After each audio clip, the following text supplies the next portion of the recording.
Thank you very much for inviting me to the Global Goals Forum organized by Macondo Foundation.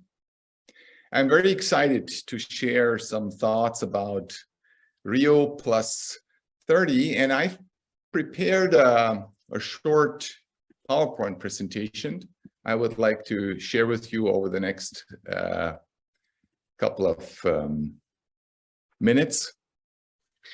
And the title is Rio plus 30, the history and its future. My name is Stefan Brunnhuber. I'm a German citizen, member of the Club of Rome, of the World Academy of Arts and Science and others, and currently appointed to the German Federal Council on Sustainable Finance, to the German government. We're trying to address a couple of important issues.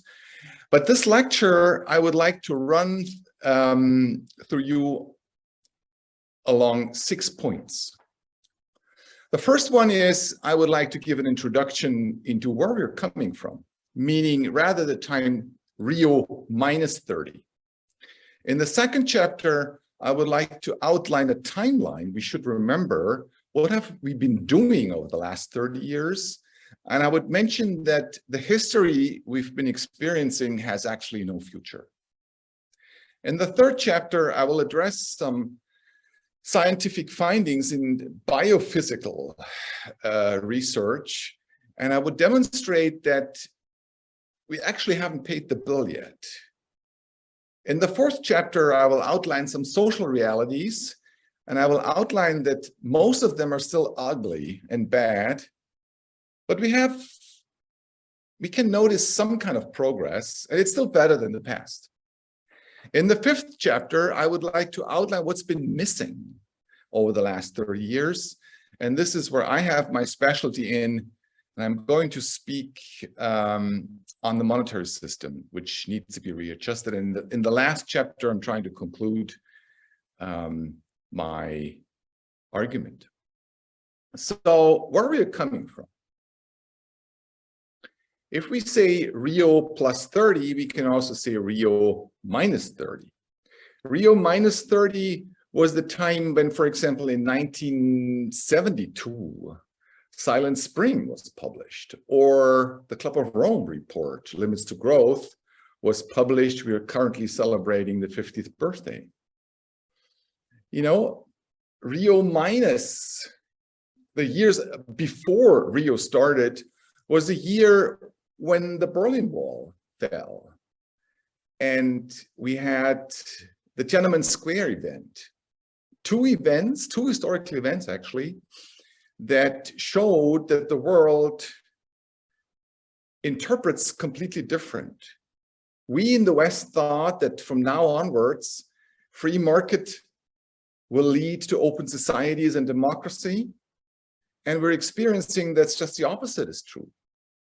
It's been closed societies and digital autocracies that are dictating us our freedom and our wealth. The Tiananmen Square event in China on one side and the Berlin Wall on the other side are basically two remarkable historical events that happened around the Rio conference in 1992. We in the West thought that this is the end of history. We in the West thought that in 1992, we basically start with something called the Washington Consensus. We start liberalizing, we start deregulating, we start privatizing the world. We followed, so to say, a neoliberal agenda. And we are realizing that this was the wrong narrative. And the year 92 was also the year where we would have had the chance to use all the money which was blocked and locked in the Cold War in order to create a better world. The Club of Rome called this in a report in the early 90s, the peace dividend. And we actually missed that opportunity. So this is where we're coming from. If we look closer to the timeline ever since, from 92 to all the way down to where we are right now, 92, the Rio Declaration was the starting point of the international sustainability agenda. Sustainability was the big buzzword. It was the beginning of the UN FCCC. It was the beginning of the Convention on Climate, Biodiversity, and Desertification. And every couple of years, there was a new UN conference coming up. You know, the Berlin Mandate, for example, from 95, where we decided to reduce emission to the year 92, and the first negotiations started for climate change. The Kyoto Protocol, especially the Annex B, or the The Hague motto was, work it out, you remember? But we were not able to make any conclusions. The Copenhagen Consensus, 2009, the Copenhagen Accord actually called. Another, if you're honest, another default. The Doha Agreement was the first time we're trying to come up with a financial schema, which didn't work either. In 2015, Paris, the beginning of the Sustainability Development Goals and the so-called Paris Accord. If you look closer to the contracts, we see that only 61 of the 191 countries had a legally binding commitment to climate change. China and India was not part of it. And the US now is unclear where it's going. 2021 was Glasgow. This was the beginning where we started recording and documenting all the losses and damages with multiple statements. But if we look closer to the effects, it was actually little happening. If you look at the current global energy mix over the last 30 years, from gas to oil to bio to coal to nuclear to renewables, over the last 30 years, there's very little happening. We're just building another 55 new nuclear plants. 96 are in planning, and over hundreds of coal sites are in preparation.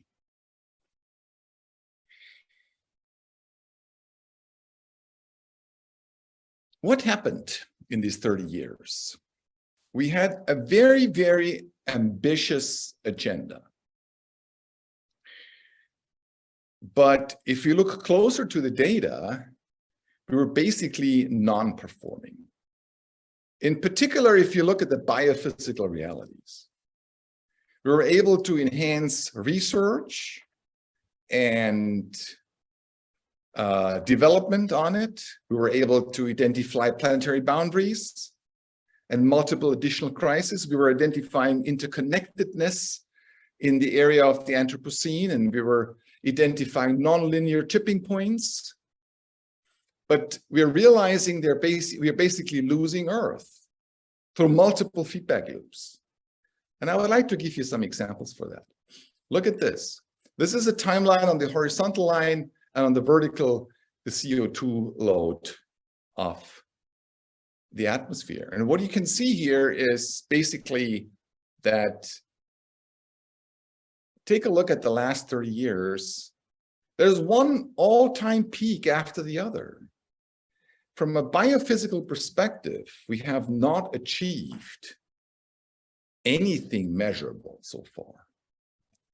The same is true for the Living Planet Index, which basically records the loss of species.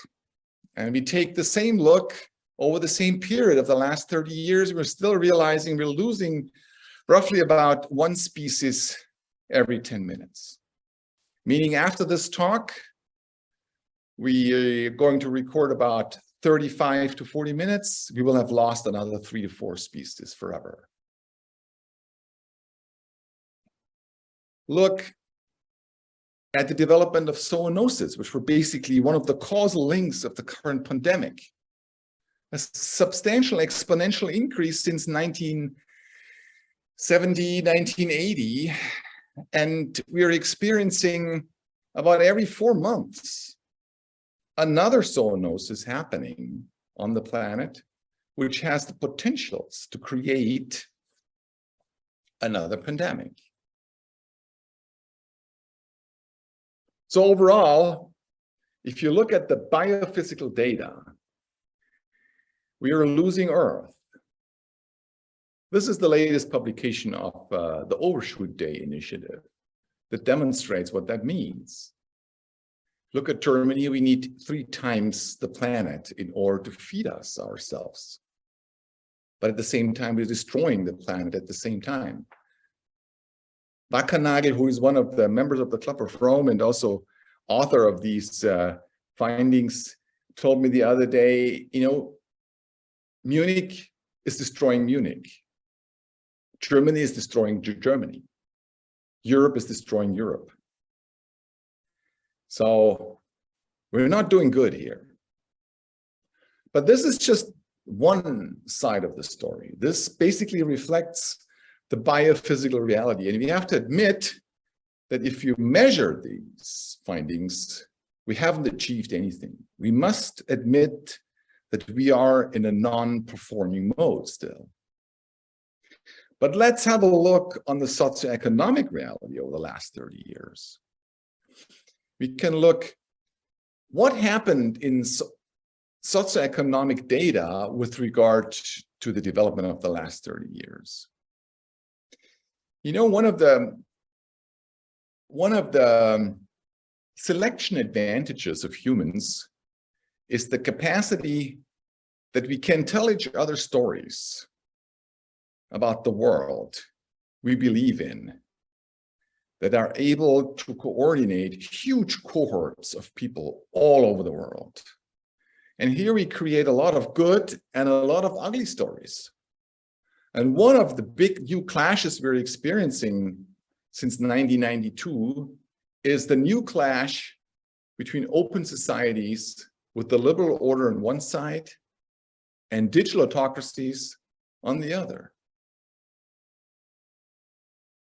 But if you're talking about the good and the ugly stories, we can also see that we can realize and measure some sorts of adaptation and mitigation. So these are more the ugly stories. You know, here on the right, you see basically impacts which were not so favorable for the development on the planet, you know? The impact of global biodiversity, on ocean ecosystems, the paper consumption, the urban population, you know, for the next 50 years, for the next 30 or 20 years, we can experience that the middle class is going to triple from 1.4 to 4.9 billion people, which have specific interests and requests with regard to wealth standard. And the income gap is increasing over and over again. But besides these negative stories, these negative impacts, we can also tell each other positive stories. Child labor has decreased. Women's rights to vote have substantially increased. The death penalty decreased, you know. Smallpox basically eradicated, you know. The battles from death has been reduced substantially. Ocean depletion, hunger, etc., etc. So we have 2 conflicting stories: the goods and the bads, the ugly and the favorable. And if you try to weight these 2, we could come to the conclusion that it's still a lot of work in front of us, but it's better than the past. Here's one example. This is the database coming from International Disaster Database Management. This shows you a 100-year timeline and the amount of absolute people dying because of climate-related disasters. So over 100 years, the absolute numbers, the amount of people dying globally, have substantially reduced. And if you even consider that the global population has tripled over the last 100 years, we could say we as humans have to some extent successfully adapted on this planet. Another adaptation, which is basically a modeling into the future. You know, we can expect if we do nothing, we have to expect that, let me just see how I can We can expect that millions of people are going to be exposed to flooding. This is Katrina in southern US.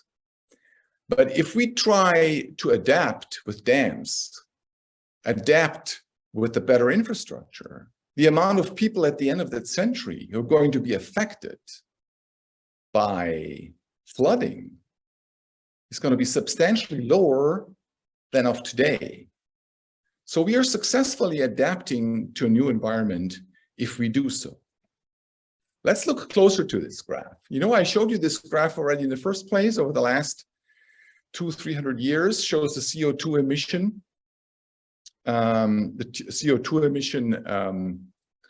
the planet, and globally it's basically a exponential curve.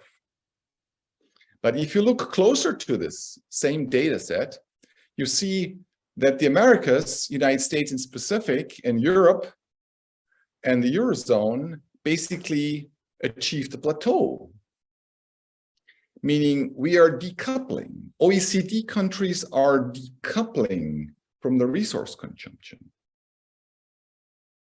But we are decoupling on a too high of a level in order to ensure our way of life and our way of wealth model for the rest of the world.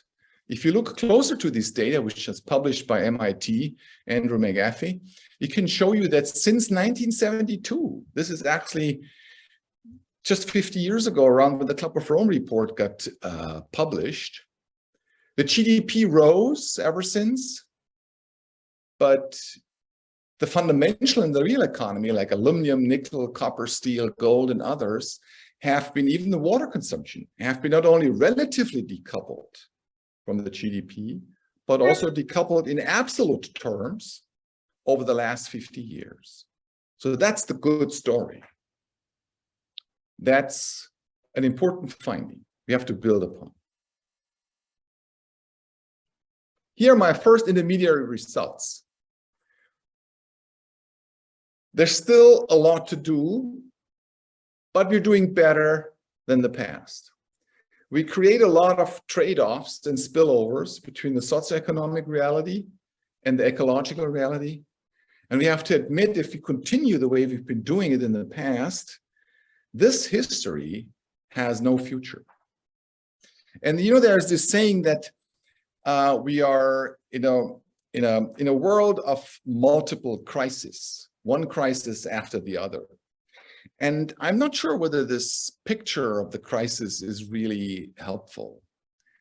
A crisis in medicine reflects a state where the patient has to go through, it's a critical state where he either dies or he comes out ahead wealthy and healthy.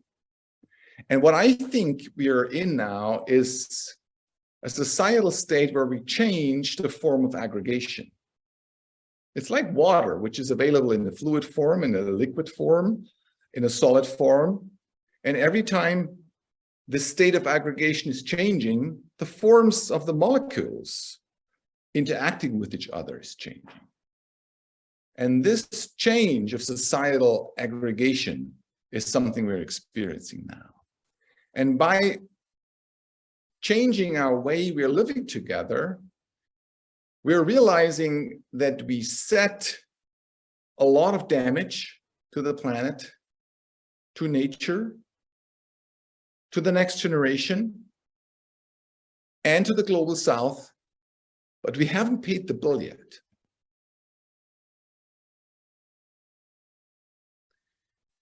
One of the things, if you look at the entire sustainability debate from a more historical perspective, is that there's one part being constantly and systemically missing. It's the role of the monetary system and the financial sector.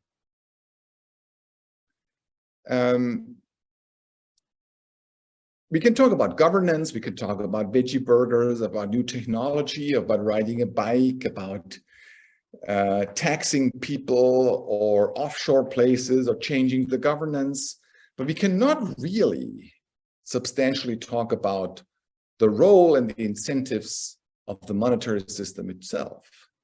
And my argument here is one of the major reasons why we are not really performing well over the last 30 years, so Rio plus 30, has to do with the fact that we are not addressing the incentives of the monetary system.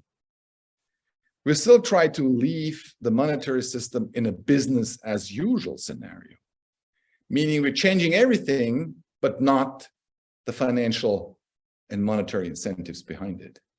Instead, we actually should ask for, not for a business as usual or a wait and see or doing nothing, but rather we have to shift towards a business under transformation scenario.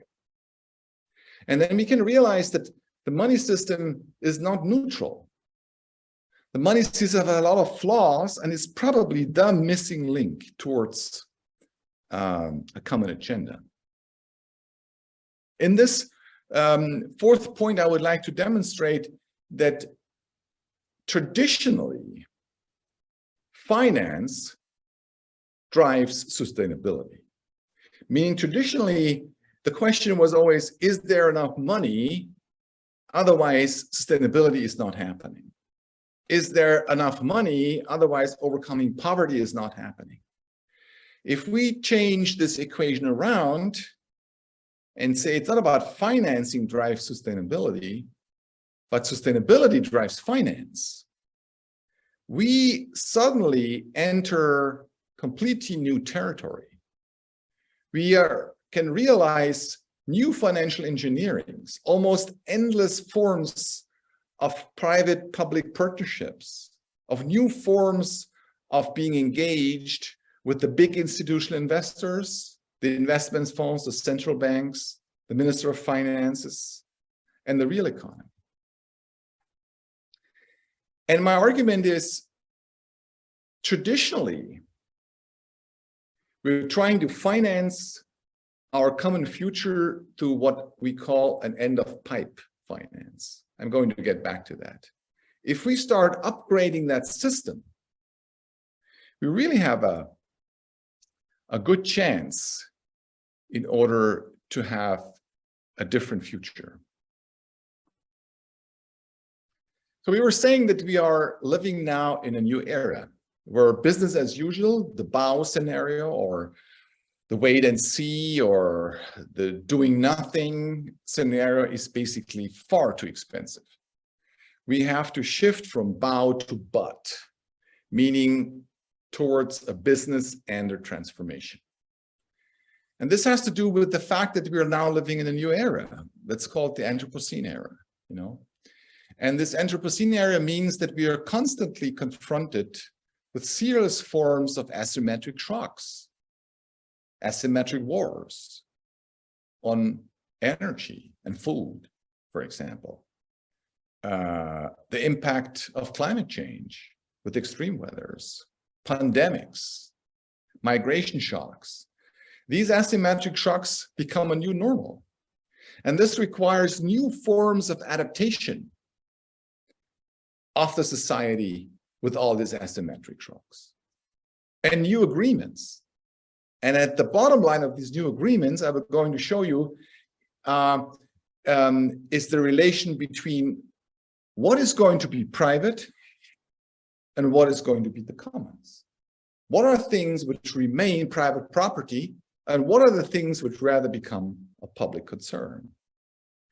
And in this new area, with these asymmetric shocks and with these new forms of adaptation and new forms of agreement, we also have to adjust the monetary and financial system.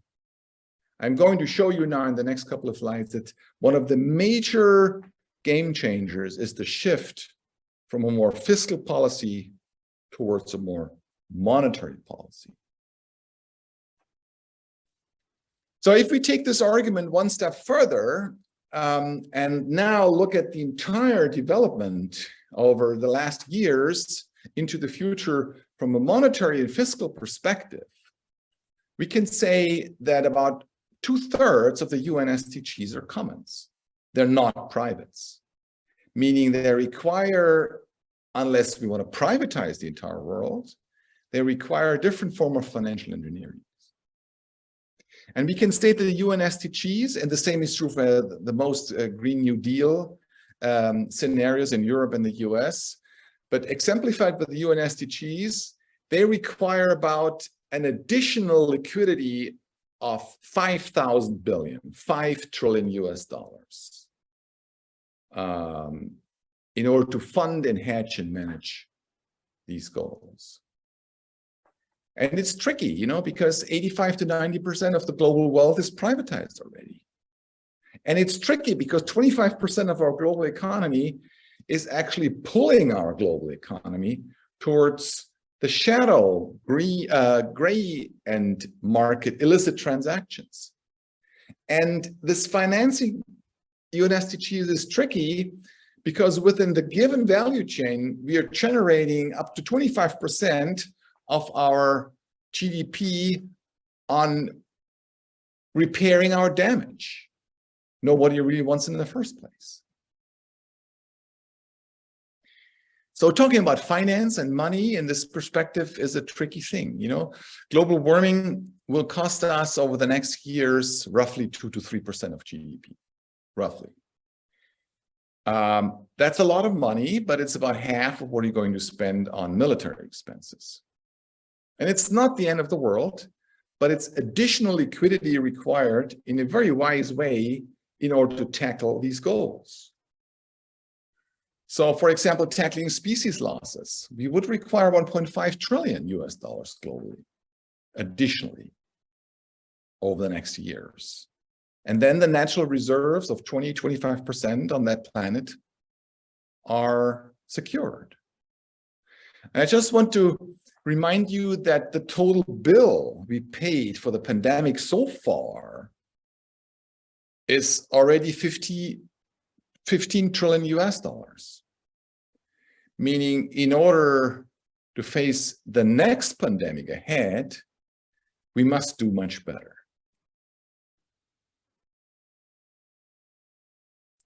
So how should economics have to look like in an age of the Anthropocene with all these asymmetric shocks?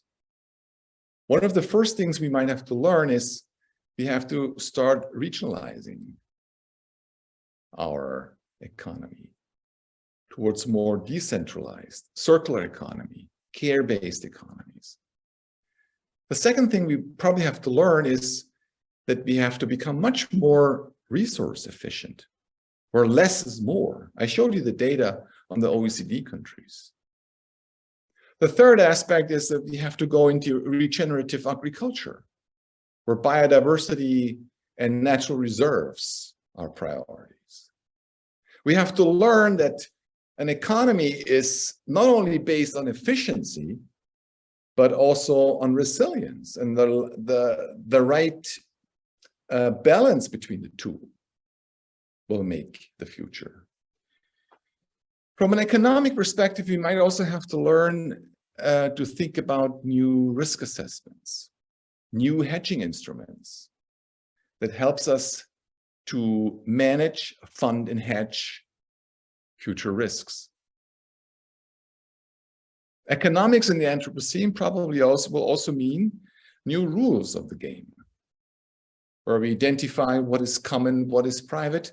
And we might also think of what we're doing mainly in the press and in the media, reshape our lifestyles. We can all become fans for veggie burgers and doing meditation and riding a bike, etc. And finally, we might also have to rethink globalization. We might have to ask ourselves, with whom are we going to trade? This is called friendly diversification. Or we might also ask our clients the question, on which side of the history you're standing? Are you in favor of open societies, or are you rather in favor of digital autocracies? So these 8 R's basically resembles the economics in the Anthropocene, where the society is shifting from one state of aggregation in another, and where we have to admit that we basically haven't paid the bill for that shift yet. This shift doesn't come for free, right? This shift is expensive. Let's look closer to some preliminaries in order to better understand that. You know, here on the left, you see this triangle. This triangle basically reflects what you find in all or in most textbooks on finance and money, where you have the environment as one target, the social world on the other, and the real economy on top. And most endeavors are trying to get these three conflicting interests together. And our view is that this picture, this narrative, this frame in the brain of the triangle is misleading. In fact, it's wrong. We have to look at it through the lens of a funnel. If you look into a funnel from above, you see there's our environmental and social and real economic issues, but at the core is the design of the money system. And the design of the money system basically determines how we're dealing with real economic issues, how we're dealing with the social world, and how we're dealing with the environment. If you take these findings one step further, this graph shows you how are we traditionally financing and funding our future. You know, this yellow-orange graph basically resembles the entire global value chain. You know, on top you have the central banks and the commercial banking system, and then the real economy. And this entire value chain has to run to multiple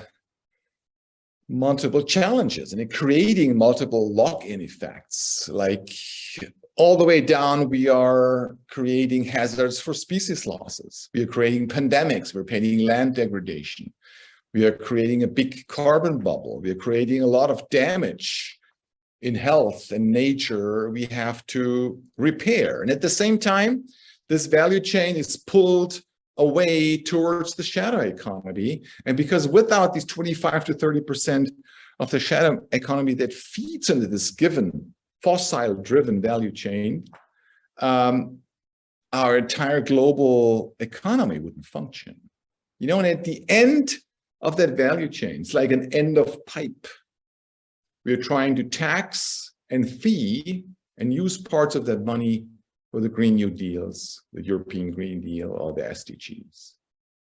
And if you look at these data in more closer, you can basically say that we're on a domestic level, we're basically transferring about 33% along that value chain back through taxes and fees into the given system over and over again. We have about 25 to 25% of the volume comes from the shadow economy, and we basically only spend less than 2%. Actually, the data from the official development aid from last week or 2 weeks ago showed it's only 1.2% of the GDP that feeds into our common future, our common goals on the UN SDGs. So this is the way we're doing it right now. And this is basically extremely inefficient. This is fragile, and it's going to be at the same time very expensive, you know, because this value chain is inherently unstable. We can experience every year several financial, currency, and state crashes. You know, the shadow economy, as I mentioned, is pulling us in the wrong direction. The volume of subsidies and taxes within the fossil industry is about 8 to 10 times higher than the subsidies for the renewable. They sterilize each other. You know, the entire value chain has to run through a carbon bubble, which has no really alternative to offer in how to manage our economy. So in this secondary intermediate results, I would like to formulate a so-called economic law of transformation. Transformation from fossil to a greener marketplace doesn't come for free. it comes with potential instabilities in the political system, and it comes with massive welfare losses. But any business as usual scenario is going to be extremely costly and expensive. In fact, the longer we wait, the more expensive it's going to be, and there will be a tipping point where it's going to be just too expensive with regard to political stability and with regard to our welfare. However, the business and the transformation, the bot scenario, is expensive too. But if we do it wisely, it's going to be less expensive than any business enter and as usual. And one of the major characteristics in any business and a transformation scenario is that we are learning to reconcile multiple trade-offs, like the one between North and South, between public and private, between economy and ecology, between the rich and the poor. And they require new rules, in particular, new financial rules in place, and they require additional liquidity to finance all that. And if we start now upgrading our monetary system in a wise way, we can really reduce these increasing costs within the business under transformation scenario. You remember I showed you this graph to begin with? The orange line is basically the traditional fossil value chain. And where we're going to phase out, we have to phase our fossil value chain towards a greener marketplace. This is where we should go. And we don't go there. And the four major reasons why we're not shifting is that the entire value chains over the Rio plus 30 history over the last 30 years hasn't changed. The fossil dependency on the entire global value chain is still 79%. So 79% of all the goods and services we're producing are depending on oil and gas. And this value chain is growing by 2 to 3% every year on average, and creates a multiplier, so-called Keynesian multiplier, by 1.5 to 1.8, and creates multiple rebounds. So anytime we're trying to do good, let's say we're trying to build a windmill or a solar panel along that value chain, it feeds into the given fossil dependency with a growth rate of 3%, with a multiplier of 1.8, and multiple feedback loops and rebounds that basically sterilize each other. So we got to think about this form of transformation in a different way. Remember I showed you this graph? This is the lock-in we're in. And we can ask ourselves, is this shift from a monetary perspective, is this shift from a financial perspective actually happening already? Is this, or is it just an idea of some freakoid academics and think tankers about the future? Or do we have already, look at this back, do we have already from a monetary and financial perspective evidence that this phasing out is happening already? And interesting enough, it is. If you look into a historical evidence of the last 1,000 years, it's a long period. The most years of the last 1,000 years, not every year, but in absolute terms, the majority of the years of the last period of the last 1,000 years have been periods where societies had two currency systems in place at the same time. A more local one in order to the local trading, and always in parallel, a more regional or international one. This broke down about 100, 150 years ago with monopolizing our monetary system through the central banks. So we then ask ourselves, if this happened over the last 1,000 years, is there evidence for a friendly coexistence and new forms of the money supply happening right now already? And you have actually three trends with a lot of empirical backup that this is happening. The one is the digital cryptocurrency scene, which has a market capitalization of 3, 4, 5 trillion US dollars. It's a private currency system. It runs in parallel to the given system, and it's not regulated, but it shows that there is a friendly coexistence between two forms of currencies, an official legal tender and a private tender. We have several decades, even several hundred-year history of so-called complementary currencies, like let system, barter system, etc. They run in parallel and they focus on non-profit social issues. They are, economically speaking, irrelevant, but they show that it works, and they show in kind of sandbox approaches that they're necessary. You know, you have over 3,000, 4,000 of these regio and complementary currency systems in the world happening already. And finally, over the last couple of 10, 15 years, something new is happening in the way the money supply is organized. Central banks started initiatives, first in an experimental way, and now in a more public way, with what is called technically CBDCs, central bank digital currencies. Central banks start experimenting with another form of currency running in parallel to the given system. Isn't that exciting? So this is the graph I showed you in the first place. You know, you remember that graph I showed you? The value chain with all the hassles and problems the fossil industry has to run through, the shadow economy on the one side, and the small arrow of transferring money from the traditional sector to the UN SDGs.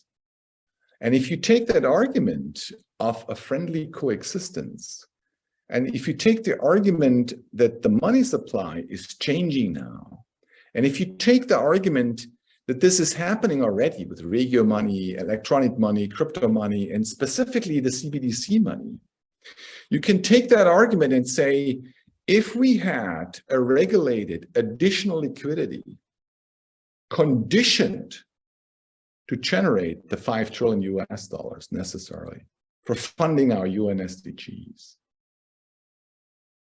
running in parallel with a blockchain technology, with the distributed ledger technology and a smart contract, enabling just those UN SDGs or European Green Deal scenarios we agreed to in the first place. We are now entering a new form of monetary system. We are starting upgrading our system. We're starting to ride a bike with two wheels, the fossil and the green. Of course, they interact with each other. But suddenly, the fiscal policy with fees and taxes and subsidies and credit and conventional banking credits become less relevant in financing our future.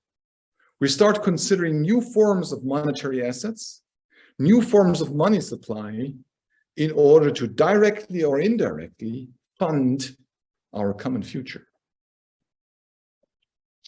And this can be done fast and fair. You know, you basically need about 18 months for Europe, 18 months and 250 staff to implement that, or even less. This can be done very targeted. You know, with the distributed ledger technology, you can create very targeted funds to hedge and manage that. And can you imagine, whereas the given value chain is basically pro-cyclical and very unstable, as I said in the first place, introducing a bike with two wheels, the entire system is more balancing out, becomes anti-cyclical. Anytime there's a crash in the fossil value chain, you know, agents will swap over to the green sector to balance that out. And we can create multiple second round effects between the brown and the green, the good and the bad, and positive externalities. And finally, we actually end up with something what economists call a Pareto superiority. We create, within probably less than 15 years, a new form of global equilibrium between all these variables, which is superior to any equilibrium we've been producing so far. And if you start changing our mindset, suddenly almost unlimited new financial engineerings appear. This is nothing we're going to go through all the way. This is just 10 examples. We can demonstrate you how this new system can tackle challenges in this form of transformation. We can create harvest default swaps, new forms of so-called fossil to common swaps, or a new form of refunding the WHO to be prepared for the next pandemic. We can start funding our natural reserves, which have a return on investment of 1 to 10 to 1 to 15. We can create very sophisticated credit default swap that basically hedge the capital costs for developing countries to install windmills, right? We can create new forms of state guarantees that enable startups to be involved in new research and development, et cetera, et cetera. And finally, we can even create direct cash transfer systems where the money is directly transferred through the mobile phone and through the distributed ledger technology, the blockchain, into the affected population cohorts to overcome poverty and hunger.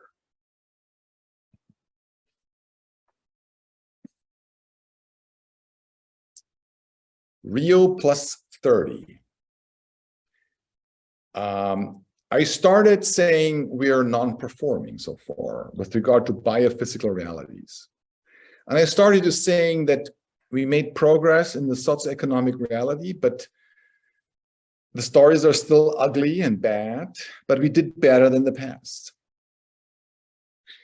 And I stated that one of the reasons why we're so low performing altogether has to do with the fact that we're not looking at the financial system enough. We can do it better. If we start having a new mindset on what money is and what finance means, we can create new incentives for a better future. And then we end in a world where we are not debating between political agendas of open societies and digital autocracies, because both, whether you belong to an open society or whether we want to rather live in a non-open or closed society, whatever, both are depending on the same monetary system. We can bridge troubled water. We can learn the lesson that it's not finance that is driving sustainability, but sustainability is going to drive finance. And we can learn that the real tragedy of the commons is not their overuse, but the lack of considering an upgraded financial system that finances them. And we can learn that if we upgrade that monetary system, we can really have a brighter, higher performing, fairer, and better future in front of us. And this is then a mind shift from a more ethnocentric to a more egocentric to finally an ecocentric future. Last graph. You know, when we published our books on that topic, Financing Our Future, The Tao of Finance or The Art of Transformation, during the last couple of years, there was another book coming out by Kim Stanley Robinson. And most of you probably have not read our stuff, but most of you listening to this lecture have probably read the bestseller of Stanley Robinson, The Ministry for the Future. It's a fiction novel. It's science fiction, right? But you know what's exciting? This book of Stanley Robinson, published around the same month than the book of Financing Our Future, which was published by our working group of the World Academy of Arts and Science. With regard to the money system, they come to the same conclusion. meaning science fiction and scientific findings converged synchronically to the same conclusion. So don't read our books, read Stanley Robinson's book. It's much more exciting to read. And this is where you can see that fiction can meet facts. And if you want to know more about it, then you're very happy to contact us, and I will give you more information for that. Thank you very much for having me in your show. Thank you very much for having me in your conference. And I'm looking forward to further Q&A.